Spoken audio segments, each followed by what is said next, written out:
Recently here in the city of Phoenix, there's been talk of the National Hockey League bringing back the Arizona Coyotes in a 2.0 version. So today we're going to take a quick look at the Coyotes past, what the present looks like, and what the future could hold here in the Valley of the Sun. Hey everybody, welcome into Clearing the Benches, your one-stop shop for hockey content. If you go ahead and hit your subscription button right now, you'll be sure to be in on all of our future videos. Well, I just wanted to start off the video by saying we're shooting outside today. It's finally not 500 degrees here, so we're going to take advantage of the weather. You may see my dog in the background, you may hear a bird, a train, a plane. We apologize for all that ahead of time. Now, as far as the Coyotes coming back are concerned, Andrea Doan, the wife of a legendary hockey player, Shane Doan, has recently put together a little committee, and they are looking into the possibilities of bringing the Coyotes back.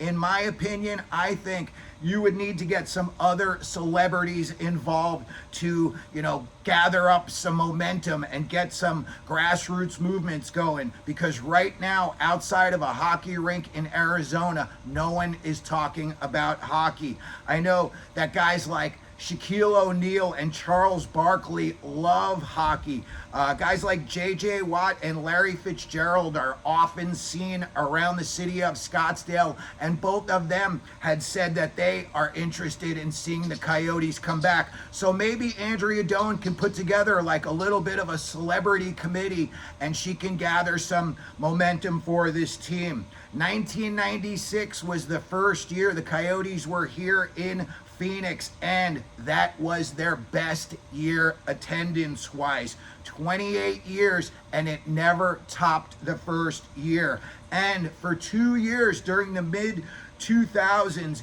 attendance was under 12,000 per game.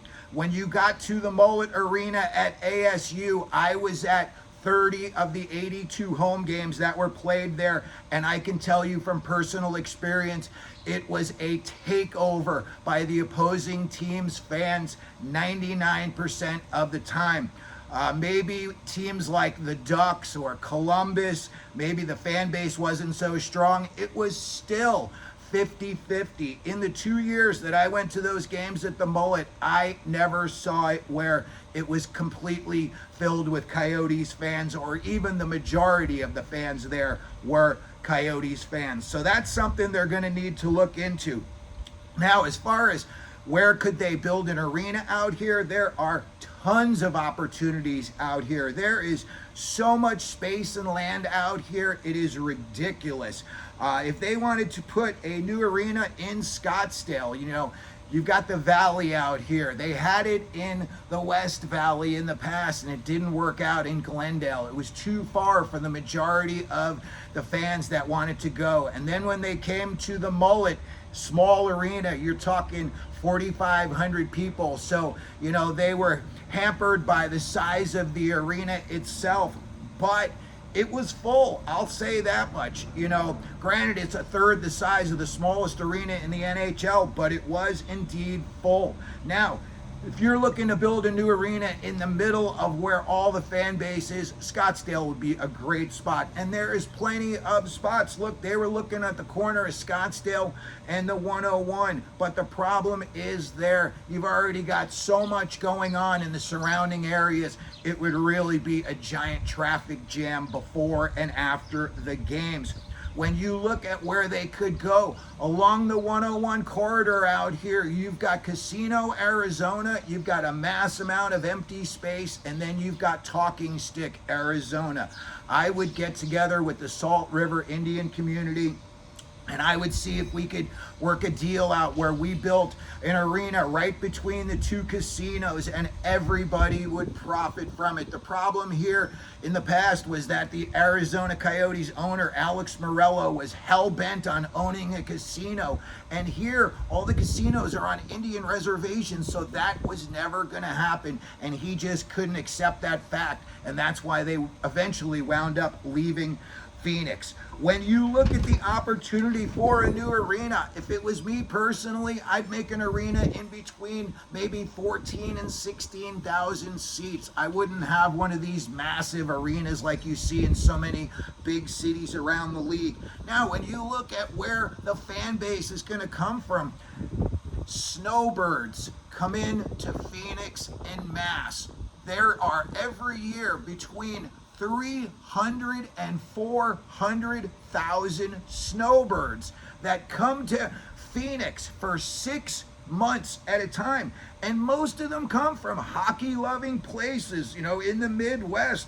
They're coming from Michigan, Wisconsin, Minnesota. There is a street that runs through Scottsdale called Minnesota. They combined Minnesota and Arizona because so many snowbirds had been coming down from the state of Minnesota. And not to mention, you get tons of people who are here in the winter from Canada. So as far as, you got to find those snowbirds and you got to reach out to them and you got to find out who of them are willing to become season ticket holders here and not just for 1 year.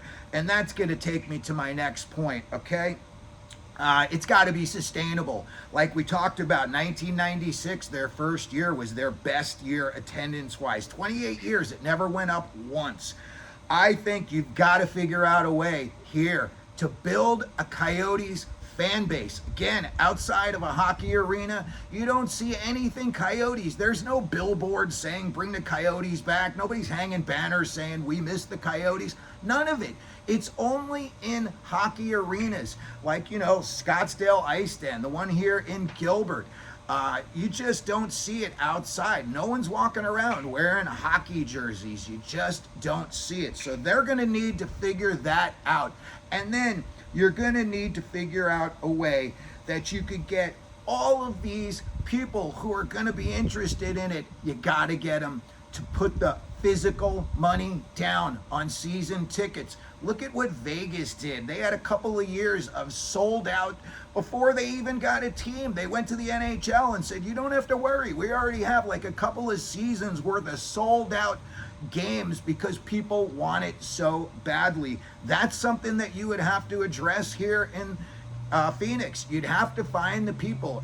Obviously you've got all the hockey arenas, so you could hit those hard. But again, you got to find these snowbirds. And a lot of these people have big bucks. Scottsdale's not cheap, and majority of them are staying in Scottsdale for 6-8 months at a time. So I would definitely say you got to find those people, and you've got to find a way that you can identify them and get them interested and locked up. Because out here, you are very close in proximity to Vegas, the LA Kings, the Anaheim Ducks, the Colorado Avalanche. You don't even get the Utah games on TV here in Phoenix because there's some weird deal that Vegas did last year with a local TV station, and they showed all the games. But now, even on the NHL package, when you go to a Utah game, home or away, it's blacked out. You go to 61, the channel that Vegas is on. You say, oh, maybe Vegas is playing tonight.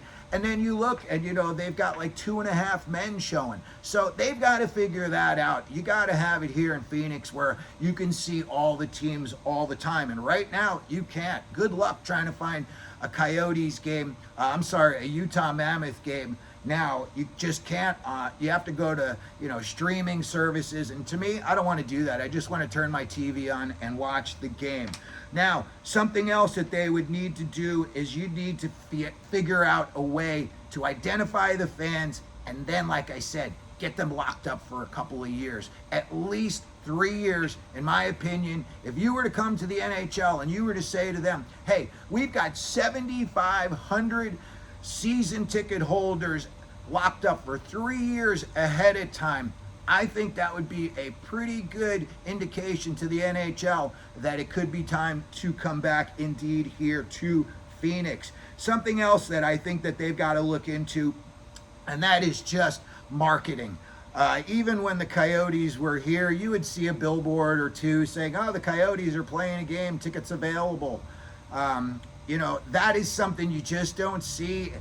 You go to any sporting goods store, maybe they have one or two old Coyotes jerseys there from the past, but they don't have anything moving forward. They don't have any, hockey stuff there. Maybe Shields has like one, row of hockey jerseys, but none of those are Utah. They're Vegas, they're Columbus. I'm sorry, those are Vegas and Colorado, and teams like the LA Kings and even Anaheim's got a jersey there. So we just wanted to take a realistic look at this. Nobody wants the Coyotes to come back to Phoenix more than I do. I enjoyed going to those games so much. And again, I don't like the fact that I live in a city that doesn't have a National Hockey League team that I can go and support.